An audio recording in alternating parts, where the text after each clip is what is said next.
Hello dear aspirants, welcome to the एक्जिया IAS academy. तो चलिए देखते हैं 12 मार्च का जो न्यूज़पेपर था उसमें कौन से इम्पॉर्टेंट आर्टिकल है जो रेलेवेंट रहेंगे एग्ज़ाम पर्सपेक्टिव से। तो उससे पहले एक अनाउंसमेंट है, हमारे एक्जिया आईएएस एकेडमी में एडमिशन ओपन है और हम आपको foundational as well as crash course दोनों ही प्रोवाइड करते हैं। तो इसमें मैं आप सबसे गुजारिश करता हूं कि फाउंडेशनल कोर्स ही आप परचेस करें। तो इससे क्या होगा, आपका 12 मंथ में जो भी फाउंडेशनल लर्निंग है, जीएस पेपर 1, 2, 3, 4 सभी का प्रिपरेशन हम आपको फाउंडेशनल लेवल से करवाएंगे। और इसी के साथ मॉक टेस्ट, आंसर राइटिंग, ऐसे राइटिंग और फिर आपका जितना भी डाउट है वो क्लियर किया जाएगा। और इसी के साथ हर सब्जेक्ट के लिए कॉम्प्रिहेंसिव स्टडी मटेरियल्स भी दिया जाएगा। तो इसके लिए आपको डिफरेंट स्टडी मटेरियल्स पे रिलाई नहीं करना है, क्योंकि हमारा जो भी सोर्स है वो हमें स्टिक रहना चाहिए सिर्फ एक सोर्स पे। उसी के साथ जो भी मटेरियल प्रोवाइड किया जाएगा वो एक्सपर्ट फैकल्टी के द्वारा प्रिपेयर किया जाता है और क्लासेस भी एक्सपर्ट फैकल्टी द्वारा ही की जाएंगी। और इसी के साथ जो क्लास का मोड होगा वो ऑनलाइन एंड ऑफलाइन दोनों मोड में आप उसको अवेल कर सकते हैं। और ऑफलाइन एस्पिरेंट्स के लिए इन हाउस लाइब्रेरी का फैसिलिटी भी रहेगा। और फर्दर एडमिशन डिटेल्स के लिए आप कांटेक्ट कर सकते हैं 6002417488 नंबर पे। तो चलिए देखते हैं आज का पहला आर्टिकल। तो हाल ही में यूएसए में देखा गया कि जो यूएसए का टैरिफ पॉलिसी है उसमें यूएसए ने आपका टैरिफ को हाइक किया है for China, Canada and Mexico. और इंडिया को भी यूएस प्रेसिडेंट ने क्रिटिसाइज़ किया है कि हमारा जो टैरिफ है वो यूएसए के प्रोडक्ट में बहुत ज़्यादा है, हम रेसिप्रोकेट नहीं कर रहे हैं। तो इसीलिए यूएसए ने कहा है कि वो रेसिप्रोकल टैरिफ लगाएंगे। तो अगर रेसिप्रोकल टैरिफ लगता है तो इससे हमारे जो ट्रेड है यूएसए के साथ उसमें आपका टेंशन आ सकता है और ये हमारे लिए एक चिंता का विषय है, क्योंकि यूएसए के साथ जो ट्रेड है लगभग 120 बिलियन का ट्रेड है, जिसमें लगभग हम 77 बिलियन का एक्सपोर्ट करते हैं और 42 बिलियन के लगभग हम इंपोर्ट करते हैं। तो इसमें जो ट्रेड है वो हमारे फेवर में है, हम सरप्लस में रहते हैं। तो ये चीज़ अभी अमेरिका के लिए एक कंसर्न है। तो अगर अमेरिका रेसिप्रोकल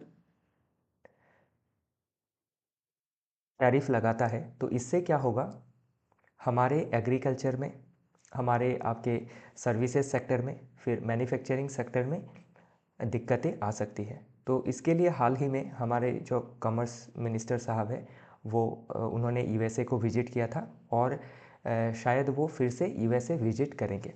तो इसमें आर्टिकल यही कहता है, round 2 commerce minister Piyush Goyal में विजिट वाशिंगटन डीसी अगेन। तो अगेन जाने वाले हैं, क्योंकि अभी तक जो सल्यूशन है रेसिप्रोकल ट्रेड को लेके वो नहीं निकाला जा सका है। डिस्कशन अभी जारी है। तो जो भी बायलैटरल ट्रेड एग्रीमेंट का डिस्कशन चल रहा है जिसको एंड किया जाना है बाय 2025, ताकि इंडिया यूएस का जो ट्रेड है वो अभी 120 बिलियन के लगभग है, तो उसको 500 बिलियन का टारगेट रखा है बाय 2030। तो उसको अचीव करने के लिए दोनों देशों के बीच टैरिफ को लेके एक कंसेंसस बनना बहुत ज़रूरी हो जाता है। तो आज दिन में जो मैंने 11 मार्च का आर्टिकल डिस्कस किया था उसमें भी हमने इस रिलेटेड टॉपिक डिस्कस की थी, बायलैटरल ट्रेड एग्रीमेंट रिलेटेड। तो इसमें ये जो आर्टिकल है ये यही दर्शा रहा है कि जो भी हमारे बीच में अभी कंसेंसस नहीं बन पा रहा है उसमें हमें कंसेंसस बनाना है, ताकि हमारा जो ट्रेड है विथ यूएसए वो इंटैक्ट रहे। नहीं तो ये हमारे इकोनॉमी को, वैसे ही हम अभी स्लो डाउन फेज़ में हैं, तो ये हमारे इकोनॉमी को इम्पैक्ट करेगा और इकोनॉमी का तीनों ही सेक्टर को इम्पैक्ट करेगा। इसी रिगार्डिंग ये आर्टिकल बात करता है। तो इसमें मिशन 500 जो 500 बिलियन डॉलर तक हमारा ट्रेड है उसको इंक्रीज़ करना है बाय 2030, ये सभी डिटेल्स इसमें मेंशन की गई है। तो अभी के समय पे अगर देखें तो इंडिया एक्सपोर्ट करता है लगभग 77 बिलियन यूएस डॉलर और हम इंपोर्ट करते हैं 42.19 बिलियन। इसका मतलब है कि ट्रेड जो सरप्लस है वो इंडिया के फेवर में है और यूएसए के अगेंस्ट में है। तो इसीलिए यूएसए बार बार रेसिप्रोकल ट्रेड के बारे में बात कर रहा है, रेसिप्रोकल टैरिफ के बारे में बात कर रहा है। तो ये सभी चीज़ें जाननी ज़रूरी रहेंगी आने वाले एग्ज़ाम के लिए। और इसी के साथ जो ट्रेड के थ्योरीज है, मर्केंटिलिज्म क्या है, एडम स्मिथ का जो फ्री ट्रेड थ्योरी है वो क्या है, तो डेविड रिकार्डो का जो कॉम्पेरेटिव एडवांटेज थ्योरी है वो क्या है, फिलोसॉफिकल बेसिस क्या है, उसमें लिबरलिज्म क्या है, प्रोटेक्शनिज्म क्या है, ये सभी चीज़ें थोड़ी बहुत हमें समझनी ज़रूरी होती है। तो एक जो आपका लिबरलिज्म आइडिया के ऊपर जो ट्रेड चल रहा था इतने दिनों से, जिसको WTO रेगुलेट कर रहा था, तो हाल ही में देखा गया है कि जो प्रोटेक्शनिस्ट टेंडेंसीज देखी जा रही है स्पेशली बाय यूएसए, तो वो क्या करेगा, दूसरे डेवलपिंग नेशन को हैम्पर करेगा इंक्लूडिंग इंडिया। तो इसका सल्यूशन जल्दी निकालना ज़रूरी है इंडिया के फेवर में। चलिए आगे देखते हैं। नेक्स्ट आर्टिकल बात करता है होम एडवांटेज। तो ये जो आपके स्टार्टअप इकोसिस्टम है उसमें जो एंजल इन्वेस्टर होते हैं, जो अपना वेंचर कैपिटल को इन्वेस्ट करते हैं। तो अभी वेंचर कैपिटल क्या होता है और स्टार्टअप क्या होता है? तो स्टार्टअप क्या है, एक आपका ऐसा कंपनी है जो इनोवेटिव चीज़ों से डील करता है, जो मैन्युफैक्चरिंग को या फिर सर्विसेज को एक इनोवेटिव वे के तहत प्रोवाइड करता है। फॉर एग्ज़ाम्पल आज के समय पे आप देख सकते हैं डिफरेंट एजुकेशनल आपके ऑनलाइन प्लेटफॉर्म हैं, तो उसको हम स्टार्टअप कह सकते हैं।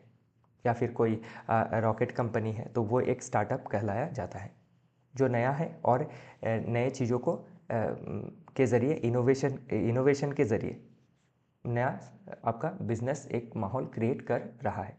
तो ऐसे स्टार्टअप को क्या होता है, अभी ऐसे जो भी स्टार्टअप खोले जाते हैं ये जो आपके लाइक बहुत ही इंटेलिजेंट है प्रोफेशनली, तो वैसे लोगों द्वारा किया जाता है। तो इसमें भी प्रॉब्लम क्या है कि इनके पास कैपिटल कम होता है, जिनके पास आइडिया होता है उनके पास कैपिटल कम होता है। तो ये जो आइडिया है, ये जो उभरते आइडिया है, इनको आपका फंडिंग किया जाता है by the high net worth individual, जैसे रतन टाटा जी या फिर आपके अंबानी साहब हो गए या फिर अदानी साहब हो गए, तो इनके द्वारा भी इन्वेस्ट किया जाता है। तो इसी को कहा जाता है वेंचर कैपिटल। तो जब जो भी बड़े बड़े कंपनियां हैं या फिर जो हाई नेट वर्थ इंडिविजुअल है, वो क्या करते हैं, out of passion in companies में इन्वेस्ट करते हैं, इन स्टार्टअप कंपनीज़ में इन्वेस्टमेंट करते हैं और फ्यूचर में इनको एक्वायर भी कर सकते हैं या फिर शेयर रख सकते हैं अपना। तो इससे क्या होता है, जो स्टार्टअप कंपनियां होती है उनको सबसे ज़रूरी होता है फंडिंग मिलना, तो ये फंडिंग उनको मिल जाता है। तो उसी के रिगार्डिंग ये आर्टिकल बात करता है। तो पास्ट में भी आपको वेंचर कैपिटल के रिगार्डिंग, फिर स्टार्टअप के रिगार्डिंग, अगेन फिर एंजल इन्वेस्टर के रिगार्डिंग, फिर एंजल टैक्स के रिगार्डिंग क्वेश्चन पूछा जा चुका है। तो इसमें वेंचर कैपिटल क्या है, अल्टरनेटिव इन्वेस्टमेंट फंड क्या है, गिफ्ट सिटी क्या है। तो गिफ्ट सिटी के बारे में भी हमने पास्ट में डिस्कशन की थी कि ये इंटरनेशनल फाइनेंशियल टेक सिटी है, जो फाइनेंशियल हब की तरह काम करता है और बिजनेस जो ऑर्गेनाइजेशन से उनको इन्वेस्टमेंट में मदद करता है, वो चाहे फॉरेन इन्वेस्टर्स हो या फिर डोमेस्टिक इन्वेस्टर्स हो। तो इसमें आप अगर पास्ट ईयर का क्वेश्चन देखें तो ये देख सकते हैं कि discuss the role of startup in fostering economic growth in India, highlight the challenges faced by the startup ecosystem. तो स्टार्टअप इकोसिस्टम क्या चैलेंजेस फेस कर रहा है, फिर आपका स्टार्टअप इकोसिस्टम कैसे इकोनॉमिक ग्रोथ दिला सकता है, कैसे इनोवेशन ला सकता है, कैसे एम्प्लॉयमेंट क्रिएट कर सकता है, इन सभी चीज़ों के बारे में हमें जानना होता है।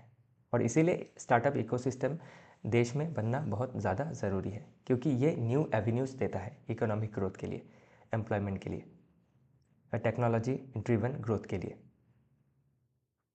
ये सभी चीज़ें एग्जाम में पूछी जा सकती है। नेक्स्ट आर्टिकल बात करता है ट्रम्प्स क्रिप्टो रिजर्व। तो अभी ये आर्टिकल क्या कहता है, तो जो भी आपके क्रिमिनल एक्टिविटी होते हैं, तो उनमें जो भी आपका क्रिप्टो करेंसी यूज़ किया जाता है, जैसे एक क्रिप्टो करेंसी हो गया जो बहुत ही फेमस है बिटकॉइन। तो बिटकॉइन के ज़रिए या फिर डिफरेंट क्रिप्टो करेंसी के ज़रिए क्रिमिनल्स क्या करते हैं, क्रिमिनल एक्टिविटीज़ को अंजाम देते हैं।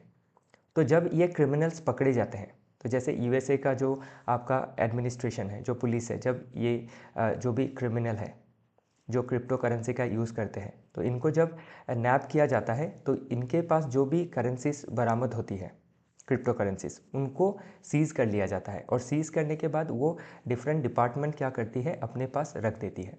तो अभी ट्रम्प साहब ने कहा है कि ये जो भी करेंसी है इसको क्या किया जाएगा, आपका रिज़र्व इसका बनाया जाएगा ताकि फ्यूचर में ये रिज़र्व को इस्तेमाल किया जा सके डिफरेंट पर्पजेस में। तो इसका मेन उद्देश्य तो ये है कि यूएस का जो डिजिटल एसेट है उसका स्टॉक पाइलिंग किया जाएगा, स्पेशली क्रिप्टो करेंसी का। तो इसी के अलावा क्रिप्टो करेंसी क्या है, बिटकॉइन क्या है और डिफरेंट क्या अल्टरनेटिव कॉइन्स है, तो ये सभी चीज़ें जाननी ज़रूरी होती है। फिर बिटकॉइन का कैसे आपका पहले इसका इन्वेंशन हुआ और ये आपका डिजिटलाइज करेंसी है, सेंट्रलाइज है या डिसेंट्रलाइज है, तो ये डिसेंट्रलाइज करेंसी है। डिसेंट्रलाइज मतलब ये जो देश का आपका सेंट्रल बैंक होता है वो इसको पब्लिश नहीं करता है या फिर वो इसको प्रिंट नहीं करता है, ये डिजिटल फॉर्म में रहता है। ओके, तो इसी को कहा जाता है क्रिप्टो करेंसी। और क्रिप्टो करेंसी पाया कैसे जाता है, थ्रू माइनिंग। और माइनिंग कैसे किया जाता है, बाय यूजिंग ब्लॉकचेन टेक्नोलॉजी। तो ब्लॉकचेन टेक्नोलॉजी क्या है, बिटकॉइन क्या है, क्रिप्टो करेंसीज क्या है, तो इसके ऊपर सवाल आ सकता है। और क्रिप्टो करेंसी के क्या है, बहुत सारी नेगेटिविटी भी है। जैसे क्रिप्टो करेंसी क्या होता है आपका, एक तो ये वॉलेटाइल है, दूसरा इसको आपके स्मगलिंग में, क्रिमिनल एक्टिविटीज़ में यूज़ किया जा सकता है क्योंकि ये एनोनिमस होता है, इसमें एनोनिमिटी रहती है। तो इसीलिए क्या है, इसको इसके ऊपर कंट्रोल लाना बहुत ज़रूरी है और हमारे देश ने तो इसको रेगुलेट भी किया है। तो पहले तो इस पर बैन लगाया गया था, लेकिन जो भी लोग क्रिप्टो करेंसी से डील कर रहे थे उन्होंने सुप्रीम कोर्ट में केस किया। फिर सुप्रीम कोर्ट ने कहा कि ब्लैंकेट बैन नहीं लगाया जा सकता है क्योंकि अंडर आर्टिकल 19 हमें क्या है, right to take any profession है, तो उसमें हम क्रिप्टो करेंसी से भी डील कर सकते हैं। तो उसके बाद क्या किया गया, आरबीआई द्वारा क्रिप्टो करेंसी के ऊपर, इसके ट्रांजैक्शन के ऊपर रेगुलेशन लाया गया और गवर्नमेंट ने भी फिस्कल पॉलिसी के तहत क्रिप्टो करेंसी के ट्रांजैक्शन में जो टैक्स लगता है उसको भी बढ़ा दिया ताकि इसको डिस्करेज किया जा सके। तो इसी के रिगार्डिंग ये सभी चीज़ें इसमें मेंशन की गई है। तो ये यूएसए जो है रिजर्व बनाने वाला है, ये तो एक मुद्दा हो गया। बाकी ओवरऑल इसको समझना ज़रूरी होता है एग्ज़ाम पर्सपेक्टिव से। तो क्रिप्टो करेंसी इसका आपका पहला जो क्रिप्टो करेंसी मार्केट में आया वो जब ग्लोबल फाइनेंशियल क्राइसिस हुआ था 2008 में। तो जो फिएट मनी होता है, फिएट मनी मतलब जो देश की सेंट्रल गवर्नमेंट बनाती है, जो एक लीगल टेंडर है जिसको आप देश के बॉर्डर के अंदर कहीं भी खर्च कर सकते हैं, जिसका गारंटी आपको देश का गवर्नमेंट, देश का सेंट्रल बैंक देता है। लेकिन क्रिप्टो करेंसी क्या है, डिसेंट्रलाइज करेंसी है और ये डिजिटल फॉर्मेट में ही रहता है। और इस डिजिटल करेंसी को पाने के लिए आपको जो देश का खुद का करेंसी होता है उससे हम ये करेंसी खरीद सकते हैं। तो बहुत लोग इसको स्पेक्यूलेटिव सट्टेबाजी के इरादे से भी खरीदते हैं कि जब बिटकॉइन का प्राइस बढ़ेगा तो उसको बेच के प्रॉफिट कमाया जा सके। तो इजी मनी के लिए भी इसको यूज़ किया जाता है। तो इसके रिगार्डिंग डिफरेंट तरह के क्वेश्चन पूछे जा सकते हैं। तो मैंने आपको ओवरऑल इसके बारे में एक ओवरव्यू दिया है, तो इसको आप फर्दर देख लीजिएगा क्योंकि ये पूछा जा सकता है एग्ज़ाम में, ऑलरेडी पूछा गया है और आगे भी पूछा जा सकता है। नेक्स्ट जो आर्टिकल है वो बात करता है अबाउट ह्यूमन वेस्ट के बारे में और ह्यूमन वेस्ट में भी यूरिन के बारे में। तो ये जो आर्टिकल है बड़ा ही एक अच्छा इंसाइट देता है कि कैसे टेक्नोलॉजी का इस्तेमाल करके, साइंस का इस्तेमाल करके जो ह्यूमन का यूरिन है उसको हम यूरिया में कन्वर्ट कर सकते हैं। क्योंकि जो यूरिन होता है उसमें यूरिया पाया जाता है। तो यूरिया क्या है, एक नाइट्रोजन बेस्ड फर्टिलाइज़र है। तो जो हम देखते हैं ना कि आपका नेचर में हम जो भी चीज़ें को कंज्यूम करते हैं तो वो चीज़ें जो कंज्यूम होती है वो हमारे ह्यूमन वेस्ट बन के जब निकल जाती है तो उसमें क्या होता है, जो एनर्जी चाहिए वो हमें मिलता है और बाकी वेस्ट बन के निकल जाता है। तो वो उस वेस्ट में भी यूज़फुल चीज़ें रह जाती है। तो वो जो वेस्टफुल चीज़ें हैं वो हम नेचर में छोड़ देते हैं उसको, फिर उसका क्या होता है, नेचर में नाइट्रोजन का रिसाइकलिंग हो जाता है। तो अभी जो ये नाइट्रोजन बेस्ड फर्टिलाइज़र है यूरिया, जो हमारे इंसान के यूरिन में पाया जाता है, तो इसको भी क्या किया जा सकता है, प्रोसेस करके हम आपका यूरिया पा सकते हैं। तो उसी के ऊपर ये आर्टिकल बात करता है कि एक तो जो ह्यूमन वेस्ट है उसको कैसे हम प्रोडक्टिवली यूज़ कर सकते हैं, और उससे हम जो हमारा सिंथेटिक यूरिया है उसका इस्तेमाल हम कम कर सकते हैं। नेचर के ऊपर जो एक आपका नेगेटिव इम्पैक्ट है उसको हम घटा सकते हैं, उसी बारे में ये आर्टिकल बात करता है। तो ओवरऑल एग्रीकल्चर के पॉइंट ऑफ व्यू से, साइंस एंड टेक के पॉइंट ऑफ व्यू से ये इम्पॉर्टेंट रहेगा। इसी रिगार्डिंग इसमें आपको एक क्वेश्चन भी दिया गया है कि इसका सिग्निफिकेंस क्या है यूरिया का आपके एग्रीकल्चर में। तो एक बात और ध्यान दीजिएगा, जो यूरिन है सिर्फ यूरिया ही नहीं पाया जाता है, इसको लिक्विड गोल्ड भी कहा जाता है, क्योंकि इसमें नाइट्रोजन, फास्फोरस और पोटेशियम तीनों ही चीज़ें पाई जाती है जो एग्रीकल्चर के लिए बहुत ज़रूरी है, जो न्यूट्रिएंट रिच है, जो प्लांट ग्रोथ में काम आती है, सॉइल हेल्थ को ठीक करती है और कॉस्ट इफ़ेक्टिव भी है। तो हमें एक्सपेंसिव जो कमर्शियल फर्टिलाइज़र है उसमें जो डिपेंडेंसी है वो हम घटा सकते हैं, और एनवायरनमेंट के लिए भी क्या है, ये बेनिफिशियल रहेगा। तो इससे क्या है, आपका जो नाइट्रोजन रिच वेस्ट वाटर होता है उसको हम कम कर सकते हैं। तो नाइट्रोजन रिच वेस्ट वाटर अगर हम वाटर बॉडीज़ में छोड़ते हैं तो उससे क्या होता है, यूट्रोफिकेशन होता है। यूट्रोफिकेशन मतलब पानी में न्यूट्रिएंट्स का लेवल बढ़ जाना, और उससे आप देख सकते हैं कि पानी के ऊपर एक ग्रीन परत रहता है, उसी को कहा जाता है यूट्रोफिकेशन। और इस ग्रीन परत की वजह से क्या होता है, पानी में सनलाइट पेनिट्रेट नहीं कर पाता है, और पानी के अंदर जो आपका एक इकोसिस्टम होता है उसको इम्पैक्ट करता है, क्योंकि फोटोसिंथेसिस नहीं हो पाता है, बिकॉज सनलाइट पेनिट्रेट नहीं किया है इसीलिए। और तब क्या होता है आपका, अगर फोटोसिंथेसिस नहीं हुआ तो ऑक्सीजन की जो एक रिक्वायरमेंट होती है, जो भी आपके मराइन जो भी एनिमल्स है उनको, तो उसमें बायोलॉजिकल जो ऑक्सीजन है उसका डिमांड बढ़ जाता है, और डिमांड बढ़ते ही क्या है, वो जो भी आपके मराइन एनिमल्स है वो मरने लगते हैं, और उससे पानी का पोल्यूशन होता है, और हमारा फूड सिक्योरिटी पे भी ये इम्पैक्ट डालता है, हमारे इकोनॉमी पे भी ये इम्पैक्ट डालता है। तो आप सोच सकते हैं कि नाइट्रोजन को यूरिन से रिसाइकल करके हम कैसे वाटर बॉडीज़ को बचा सकते हैं, तो वहाँ तक इसको कनेक्ट किया गया है।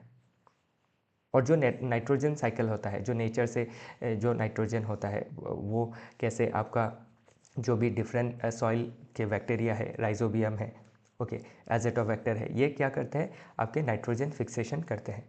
फिर प्लांट से नाइट्रोजन हमारे शरीर में जाता है, और उसका ही वही प्रोसेस होके फिर क्या होता है, यूरिन के थ्रू पास हो जाता है। तो उस जो यूरिन है उससे हम वो जो यूरिया है उसको हम फर्दर एक्सट्रैक्ट कर सकते हैं। बाकी चैलेंजेस क्या है इसमें, एक तो आपका एथिकल एक डायलेमा है इसमें, कि इसको हम कैसे एक्सेप्ट करें, कि ह्यूमन वेस्ट को एग्रीकल्चर में इस्तेमाल करना ये पब्लिक एक्सेप्टेंस के लिए थोड़ा चैलेंजिंग हो जाता है, पब्लिक इसको एक्सेप्ट नहीं कर सकती है। तो वे फॉरवर्ड में हम क्या कर सकते हैं, अवेयरनेस कैंपेन कर सकते हैं टू प्रमोट एक्सेप्टेंस। तो उसी के बारे में ये आर्टिकल बात करता है।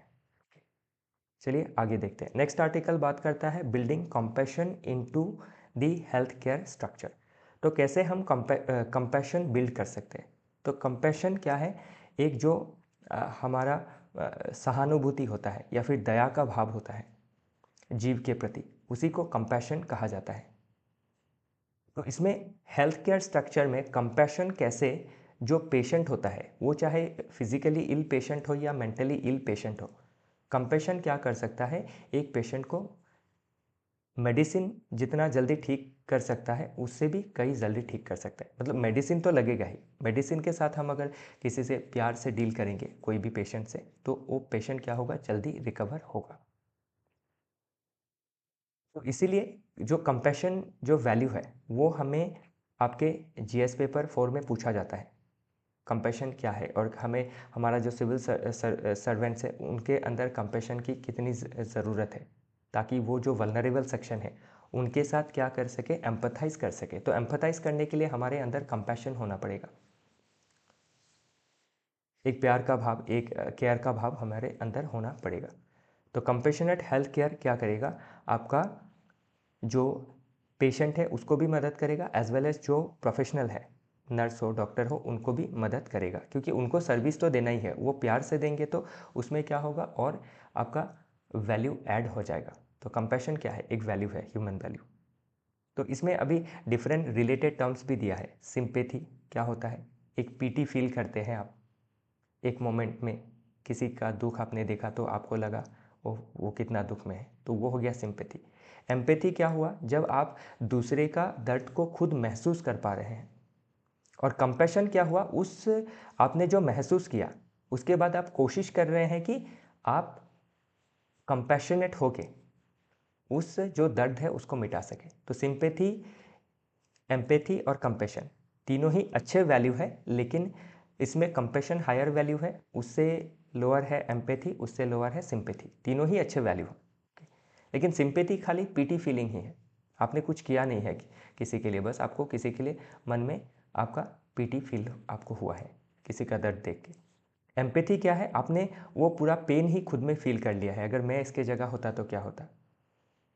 तो इसीलिए आपके मन में इच्छा हुई कि इसको मदद करो, तो आप उसको मदद करने के लिए गए, तब वो हो गया कंपैशन।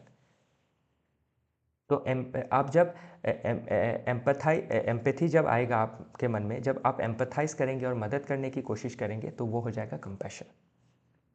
तो पब्लिक हेल्थ केयर सिस्टम में हमें क्या है, कंपैशन का होना बहुत ज़रूरी है, क्योंकि आप जब हॉस्पिटल में जाते हैं तो आप डॉक्टर का, हमें जनरलाइज स्टेटमेंट नहीं दे रहा हूँ, लेकिन बहुत समय में देखा जाता है डॉक्टर का या फिर नर्स का बिहेवियर ख़राब होता है यूजुअली। सबका मैं फिर से बताना चाहता हूँ, हर डॉक्टर हर नर्स एक बराबर नहीं होते हैं, बहुतों के अंदर मैंने कंपैशन भी देखा है, बहुत नर्स के अंदर, बहुत डॉक्टर के अंदर, लेकिन बहुतों के अंदर नहीं भी देखा है। तो इन जनरली नहीं देखा जाता है, इसीलिए ये आर्टिकल आया है। तो कंपैशन का क्या बेनिफिट है हेल्थ केयर में, तो पेशेंट के लिए क्या है, फास्टर रिकवरी होगा पेशेंट का शॉर्टर पीरियड में, तो हॉस्पिटल में जो स्टे होगा वो कम होगा।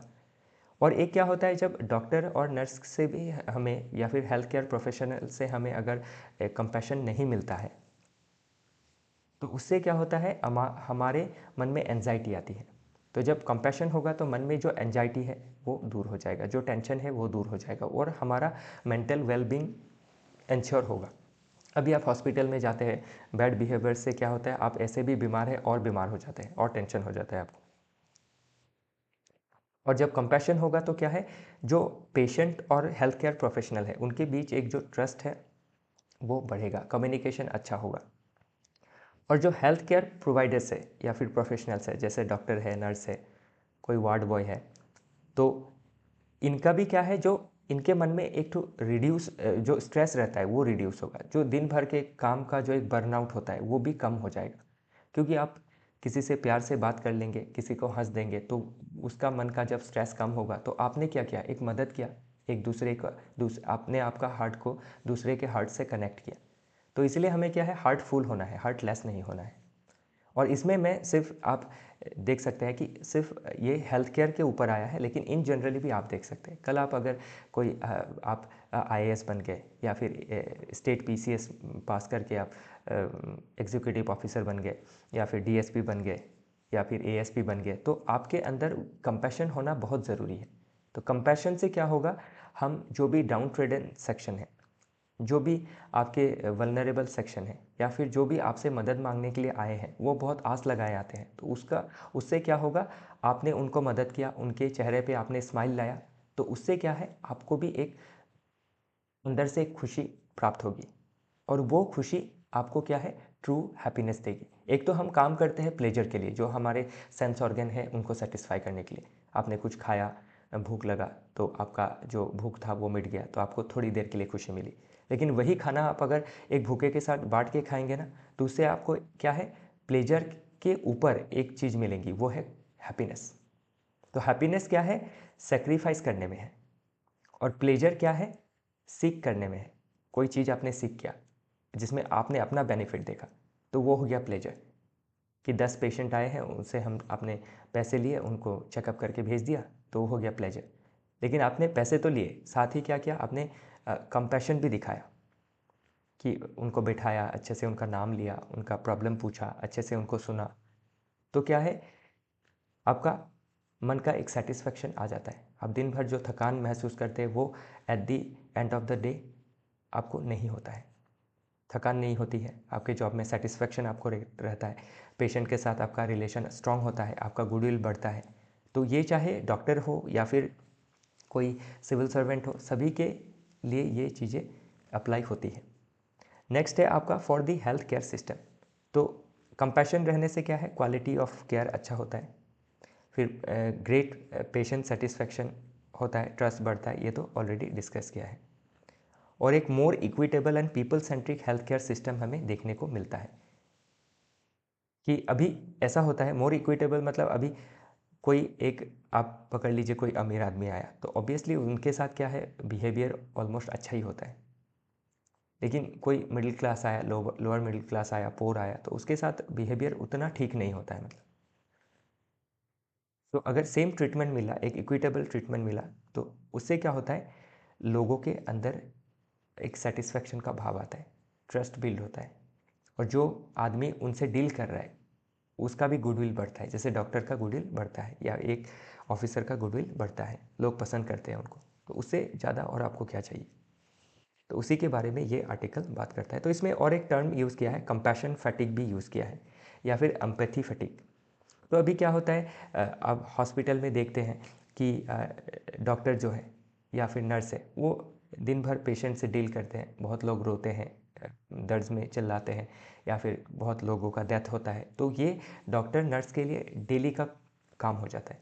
तो इससे क्या होता है, उनके मन में जो एक कंपैशन होना चाहिए, वो उसमें कंपैशन फटीग आ जाता है, मतलब वो कंपैशन थक के बैठ जाता है और ज़्यादा प्रैक्टिकल हो जाते हैं वो। ये भी एक साइड है इसका। फिर भी क्या है, रीओरिएंटेशन ट्रेनिंग चलते रहना चाहिए कि कंपैशन में फटीग ना आए, एम्पैथी में फटीग ना आए। ओके, तो ये भी चीज़ें पूछी जा सकती है इन फ्यूचर। नेक्स्ट आर्टिकल बात करता है डिजीज़ के नेम के बारे में। तो ये जो कंपैशन फटीग या फिर ये जो भी हमने देखा ना अभी, कंपैशन होना चाहिए, ये वर्ल्ड हेल्थ ऑर्गेनाइजेशन का एक रिसेंट रिपोर्ट था 7 फरवरी का। उसमें compassion and primary health care के बारे में बात किया था, और उसमें कंपैशन में बहुत ज़्यादा ध्यान दिया गया था। तो आने वाले समय में ये आर्टिकल पूछा जा सकता है, ध्यान रखिएगा।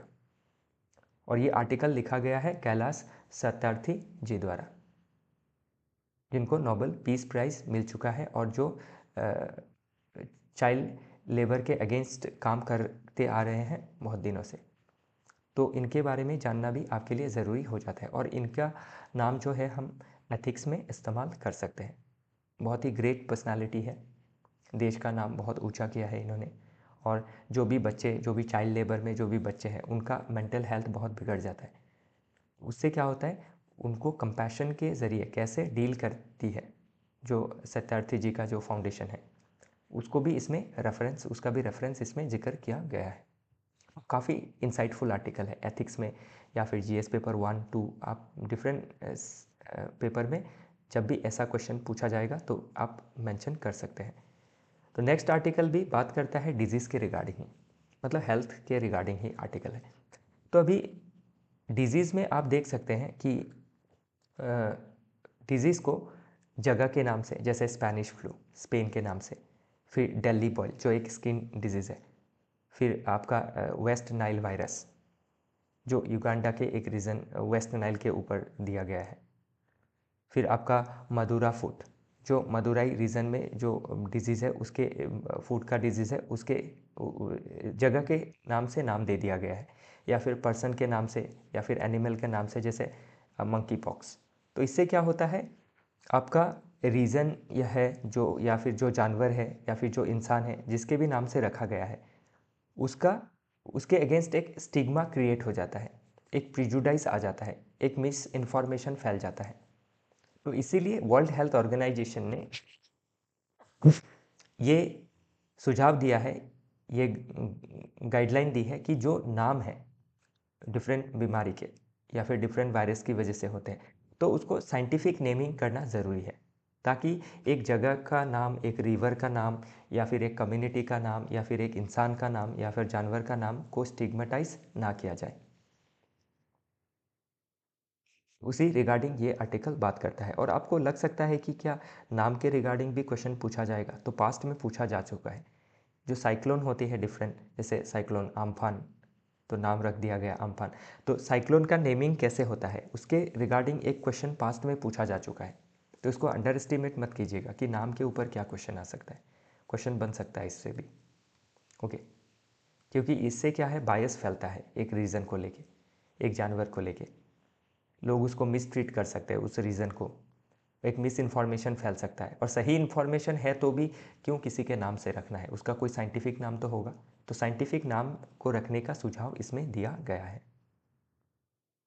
तो जोग्राफिकल रीजन के जो नाम होता है, फिर आपके based on geography, culture, individual, तो उनको हटा के साइंटिफिक नाम देना है।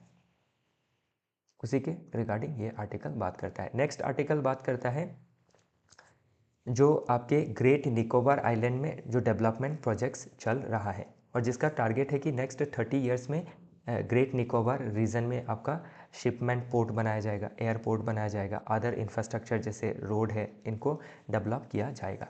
लेकिन अभी प्रॉब्लम क्या है, जो अंडमान एंड निकोबार रीजन है उसमें, आप अंडमान रीजन हो या निकोबार रीजन हो, दो रीजन लग के अंडमान एंड निकोबार बनता है।